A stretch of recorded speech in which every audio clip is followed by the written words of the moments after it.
ನೀವ್ ಯಾವ್ದೋ ಒಂದ್ ಹೊಸ ಕೆಲ್ಸ ಶುರು ಮಾಡಿದೀರಾ ಅಥವಾ ಬಿಸ್ನೆಸ್ ಶುರು ಮಾಡಿದೀರಾ ಅಷ್ಟೇ ಯಾಕೆ ಯಾವ್ದೋ ಒಂದ್ ವರ್ಕೌಟ್ ಶುರು ಮಾಡಿದೀರಾ ಆದ್ರೆ ಸ್ವಲ್ಪ ದಿನಕ್ಕೆ ಸಾಕಾಗಿ ನನ್ಗೆ ಇದಾಗ್ತಾ ಇಲ್ಲ ನಾನು ಏನೇ ಮಾಡಿದ್ರು ನನಗೆ ರಿಸಲ್ಟ್ ಸಿಗ್ತಾ ಇಲ್ಲ ಅಂತ ಕೈ ಚೆಲ್ಲಕ್ ಹೊರಟಿದ್ದೀರಾ. ದಯವಿಟ್ಟು ಅದು ಮಾಡೋಕ್ಕೂ ಮುಂಚೆ ಈ ವಿಡಿಯೋನ ನೋಡಿ. ಚೀನಾದಲ್ಲಿ ಒಂದು ಬಿದಿರಿನ ಮರ ಇದೆ, ಚೈನೀಸ್ ಬ್ಯಾಂಬೂ ಅಂತ ಇದ್ರ ಹೆಸರು. ಇದ್ರ ಬೀಜವನ್ನ ಮಣ್ಣಿನಲ್ಲಿ ಬಿತ್ತಿದಾಗ ತುಂಬಾ ಹುಷಾರಾಗಿ ನೋಡ್ಕೋಬೇಕು, ಜಾಗರೂಕತೆಯಿಂದ ನೋಡ್ಕೋಬೇಕು, ತುಂಬಾ ಅದಕ್ಕೆ ಕೇರ್ ಮಾಡ್ಬೇಕು.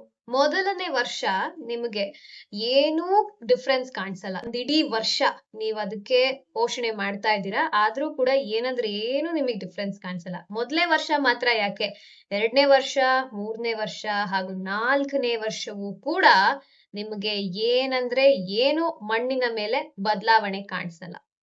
ಆದ್ರೆ 5ನೇ ವರ್ಷ ಕೇವಲ 6 ವಾರಗಳಲ್ಲಿ ಈ ಒಂದು ಬೀಜ ಏನ್ ಬಿತ್ತಿರ್ತೀರಾ ಚೈನೀಸ್ ಬ್ಯಾಂಬೂ 90 ಅಡಿ ಎತ್ತರಕ್ಕೆ ಬೆಳೆದು ನಿಲ್ಲುತ್ತೆ. 4 ವರ್ಷ ಏನು ಬದಲಾವಣೆ ಆಗಿರಲ್ಲ, ಏನಂದ್ರೆ ಏನೂ ಇರಲ್ಲ ಅಲ್ಲಿ. ಆದ್ರೆ 5ನೇ ವರ್ಷ ದಿಢೀರಂತ ಇದ್ ಹೇಗ್ ಸಾಧ್ಯ? ಹಾಗಿದ್ರೆ ಬರೀ 6 ವಾರದಲ್ಲಿ ಇದ್ ಸಾಧ್ಯ ಆಯ್ತಾ? ಖಂಡಿತ ಇಲ್ಲ.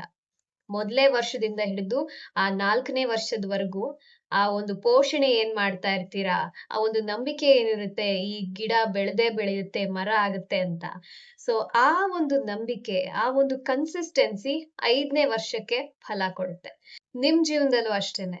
ಈಗ ನೀವು ಪಡ್ತಿರುವಂತಹ ಕಷ್ಟ, ಶ್ರಮ ಯಾರಿಗೂ ಕಾಣಿಸ್ದಲೇ ಇರ್ಬೋದು, ಯಾರು ನಿಮ್ಮನ್ನ ನಂಬ್ದಲೇನೂ ಇರ್ಬೋದು, ನಿಮಗೆ ಅದರ ರಿಸಲ್ಟ್ ಕೂಡ ಸಿಗ್ದಲೇ ಇರ್ಬೋದು.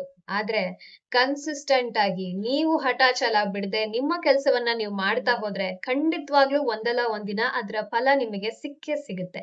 ನೆನಪಿಡಿ, ನೀವು ಗಟ್ಟಿ ಆಗ್ತಾ ಇದ್ದೀರಾ, ನಿಮ್ಮೊಳಗಿನ ಯಶಸ್ಸಿನ ಬೇರುಗಳು ಗಟ್ಟಿ ಆಗ್ತಿವೆ.